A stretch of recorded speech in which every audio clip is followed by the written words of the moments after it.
The discovery in the wasteland, the salvage yards of Titan Station, stretched endlessly across the moon's frozen surface. Jake Morrison kicked a twisted piece of hull plating as he made his way through the mechanical graveyard.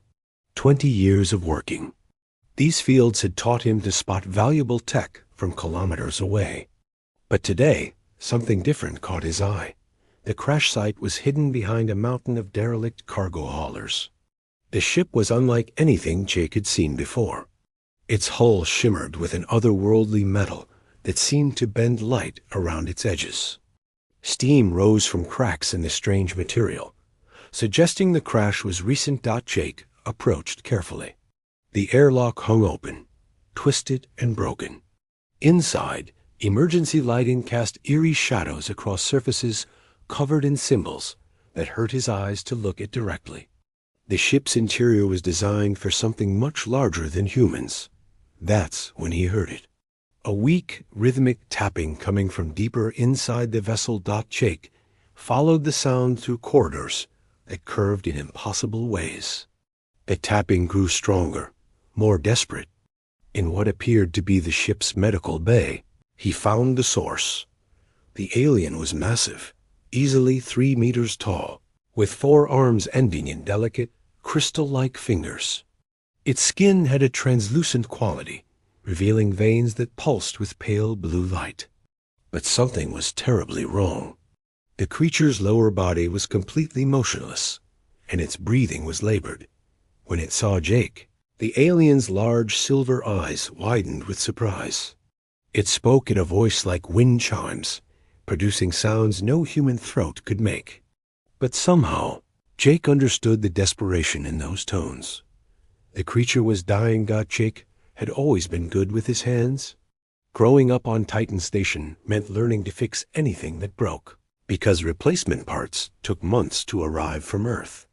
He'd patched hull breaches with scrap metal, rebuilt life support systems from junk, and kept the station running when everyone else had given up. Looking at this alien, Jake felt the same pull he'd always felt when faced with something broken that needed fixing. He spent hours examining the alien's condition. The creature's name, as far as Jake could determine, was Velith. Through gestures and simple drawings, Velith explained that his species, the Nethari, were traders who traveled between star systems. His ship had been damaged in an asteroid field, and the crash had severed his neural connections to his lower limbs. For the Nethari, this wasn't just paralysis. Their entire biology depended on neural energy flowing through specialized pathways. Without that connection, Velith would slowly waste away and die. But Jake saw possibilities where others might see hopelessness. The alien's neural system operated on bioelectric principles similar to human technology. If he could build a bridge between Velith's mind and an external mobility system, he might be able to restore the creature's ability to move. Working through the night, Jake began sketching designs for a mobility harness that could interface with Nethari biology. He would need specialized components, rare materials, and a lot of luck. But Jake Morrison had never backed down from a challenge. As dawn broke over Titan Station, Jake made a decision that would change both their lives forever. He was going to save this alien, no matter what it cost him. Building the impossible Jake's workshop had never seen anything like the construction project that consumed the next 3 weeks. He worked 18-hour days, surviving on protein bars and recycled coffee, while Velith recovered in the makeshift medical area. Jake had set up. The mobility harness was unlike anything in human engineering textbooks. Jake had to completely reimagine how technology could interface with alien biology. The Nethari nervous system operated on quantum frequencies that required exotic materials to interpret. Jake traded away most of his savings to acquire rare Earth elements from deep space miners. Velith proved to be an invaluable partner in the design process. Despite his condition, the alien's mind remained sharp. Through their growing communication system of gestures, drawings, and mathematical equations, Velith provided crucial insights into Nethari physiology. The breakthrough came when Jake realized he was thinking too much like a human engineer. Instead of trying to replicate Neferi neural pathways, he needed to translate them. He designed a quantum interface that could read Velith's bioelectric patterns and convert them into commands for a mechanical exoskeleton. The exoskeleton itself was a masterpiece of improvised engineering.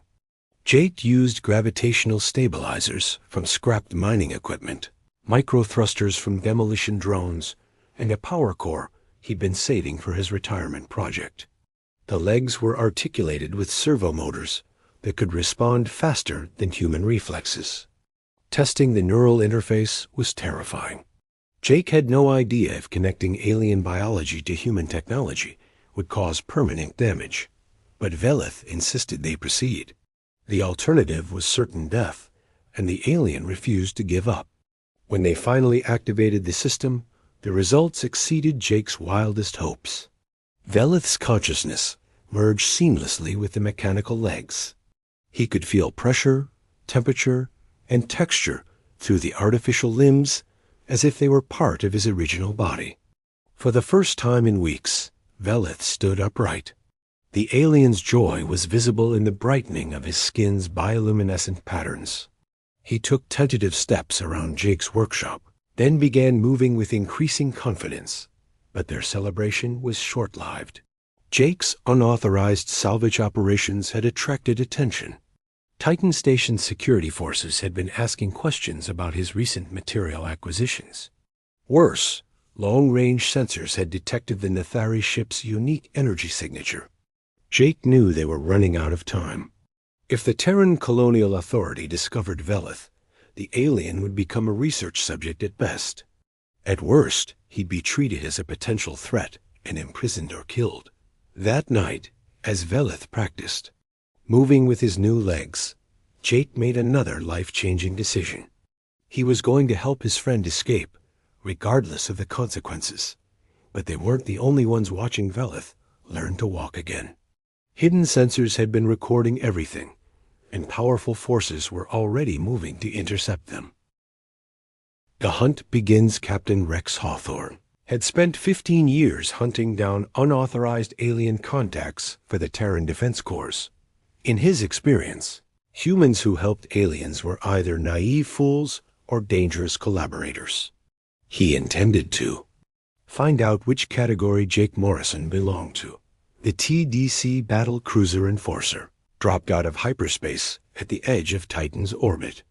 Hawthorne studied the intelligence reports while his ship approached the station.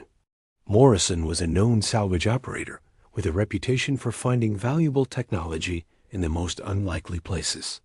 His recent material purchases suggested he was building something significant. More concerning were the energy readings from the crash site. The ship's signature matched Neferi vessels, but the Neferi hadn't been seen in this sector for over a decade. If they were returning, the Terran government needed to know why. On Titan Station, Jake felt the pressure closing in. Station security had started asking his neighbors questions about his recent activities. Supply vendors reported visits from government agents inquiring about Jake's purchases. It was only a matter of time before they came for him directly. Velith had grown stronger each day with his new legs. The alien's natural grace, combined with the exoskeleton's capabilities, made him faster and more agile than any human.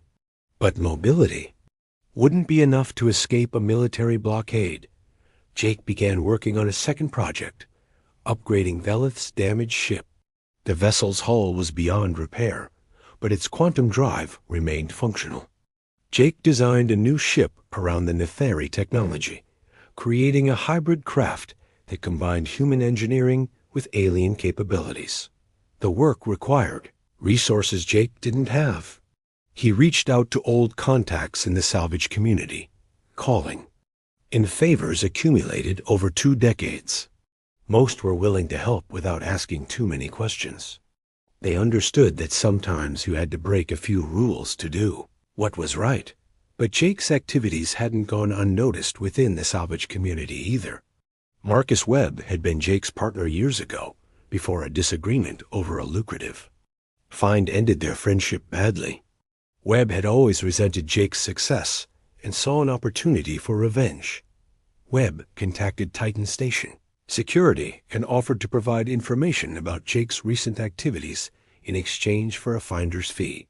He led security forces to Jake's workshop just as the final modifications to Velith's ship were being completed. Jake and Velith were forced to flee through the station's maintenance tunnels while security teams surrounded the workshop. The hybrid ship was their only hope of escape, but it was untested and might not survive its first flight. As alarms blared throughout Titan Station, Jake realized their situation had become desperate. They needed to reach the ship and launch before TDC reinforcements arrived. But the hangar bay was crawling with security forces, and Captain Hawthorne's battlecruiser was already moving to intercept any escaping vessels. The hunt had begun, and Jake knew that both their lives now depended on the desperate gamble he was about to take. Escape from Titan, the maintenance tunnels beneath. Titan Station were amazed that Jake knew better than anyone. He led Velith through passages barely wide enough for the alien's enhanced frame, navigating by memory through the darkness. Behind them, they could hear security teams trying to follow their path. Velith moved with surprising silence despite his mechanical legs. The alien had quickly learned to modulate the servo motors to minimize noise, demonstrating an adaptability that amazed Jake. They communicated through hand signals as they made their way toward the hangar bay. The hybrid ship waited in Jake's private hangar, a structure he'd built years ago to store his most valuable finds. The vessel looked like nothing in the known galaxy. Its hull combined Nethari biometal with human duralloy plating, creating patterns that seemed to shift and flow in the light. Jake had integrated the Nethari quantum drive with human navigation systems, but he'd never had a chance to test the combination. They would be flying blind into space, hoping the ship could outrun Captain Hawthorne's military vessel Dot. As they approached the hangar, Jake spotted the problem. Security forces had surrounded the building and were preparing to breach the main entrance. There was no way to reach the ship without being seen. Velith studied the situation with alien perception that caught details Jake missed. The alien pointed to a ventilation shaft that led directly into the hangar's upper level. The passage would be tight, but it offered their only chance. Climbing through the shaft, Jake marveled at how quickly Velith had adapted to his new body. The alien's mechanical legs could extend and contract, allowing him to navigate spaces that would have been impossible for his original anatomy. Human engineering had given him capabilities his own biology never possessed. They dropped into the hangar just as security teams breached the main entrance. Jake sprinted for the ship's controls, while Velith sealed the hangar doors with strength his mechanical limbs provided. The alien's enhanced grip could bend metal bars and override electronic locks. The hybrid ship's startup sequence combined human and Nethari technologies in ways that shouldn't have worked. But Jake had spent weeks learning to think like an alien engineer. As the quantum drive hummed to life, he felt the ship respond to his commands with an eagerness that seemed almost alive. Security forces blasted through the hangar doors just as the ship lifted off. Weapons fire sparked against the biometal hull, but the Nethari materials absorbed the energy and actually grew stronger from the impact. Jake had unknowingly created armor that fed on the very attacks meant to destroy it. Captain Hawthorne's battlecruiser was waiting as they cleared Titan's atmosphere. The military vessel was 10 times larger and carried enough firepower to vaporize a city. But the hybrid ship had advantages Hawthorne couldn't anticipate. The quantum drive allowed instantaneous direction changes that defied human physics. Jake found himself piloting with reflexes he didn't know he possessed, as if the ship was teaching him how to fly it. Velith had connected his neural interface to the ship's systems, creating a three-way consciousness between human intuition, alien knowledge, and hybrid technology. They danced through asteroid fields that would have crushed conventional ships. The biometal hull flowed around impacts like liquid, reforming instantly without damage. Hawthorne's weapons couldn't lock onto a target that continuously changed shape and density. But running wasn't enough. They needed a destination, and Jake realized he had no idea where they could find safety. That's when Velith shared something. That changed everything. The alien revealed that he hadn't been alone when his ship crashed. There were others of his kind in the system, waiting and watching to see how humans would respond to first contact. Jake's actions had been a test, and humanity had passed. The greater purpose 3 hours after escaping Titan Station, Jake found himself staring at the most beautiful sight he'd ever seen. The Nefari fleet emerged from quantum stealth like flowers blooming in the void. Dozens of ships materialized. Around them, their biometal hulls shimmering with colors that had no names in human language. Velith's rescue had been orchestrated from the beginning. The Nefari had been studying humanity for decades, looking for signs that the species was ready to join the galactic community. They needed to see how humans would react when faced with a helpless alien in need of aid. Jake's actions had provided the answer they hoped for. When faced with a dying alien, a human had risked everything to save a life that wasn't even his own species. This was the compassion and ingenuity the Nefari had been searching for across the galaxy. The flagship was a living city in space, its corridors grown rather than built. Jake walked through passages that responded to his presence, walls that shifted to accommodate his height and gait. Velith guided him to the council chamber, where the Nefari leadership waited. The council consisted of beings so ancient that their bioluminescent patterns had become works of art. They communicated in harmonics that made Jake's bones vibrate. But translation devices allowed him to understand their words. They explained that the galaxy was facing a crisis. An ancient artificial intelligence called the Devourers had awakened in the galactic core. This AI consumed entire star systems, converting matter into computational substrate for its endless growth. Dozens of civilizations had already fallen. To its advance, the Nefari were part of an alliance of species fighting to stop the Devourers. But they needed fresh perspectives, new approaches to problems that had stumped the galaxy's greatest minds for centuries. Humanity's combination of creativity and determination made them ideal candidates for the Alliance. Jake learned that his hybrid ship was more than just a rescue vessel.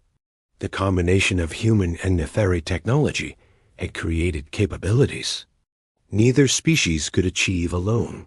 The biometal hull could adapt to any environment, while human engineering made it incredibly durable. The quantum drive operated with an efficiency that impressed even ancient alien engineers. But the real breakthrough was the neural interface Jake had created for Velith. The system allowed direct consciousness transfer between organic beings and quantum computers. This technology could revolutionize how the Alliance communicated and coordinated across vast interstellar distances. Captain Hawthorne arrived at the fleet's coordinates expecting to arrest a criminal.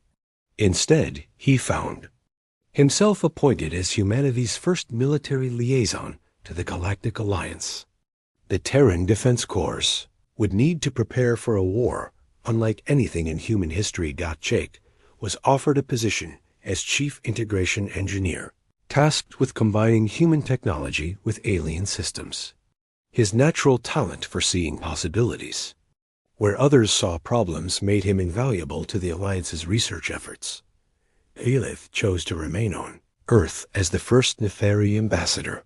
His mechanical legs had given him a unique perspective on the integration of organic and artificial systems. He would help design the hybrid technologies that might save the galaxy from the Devours.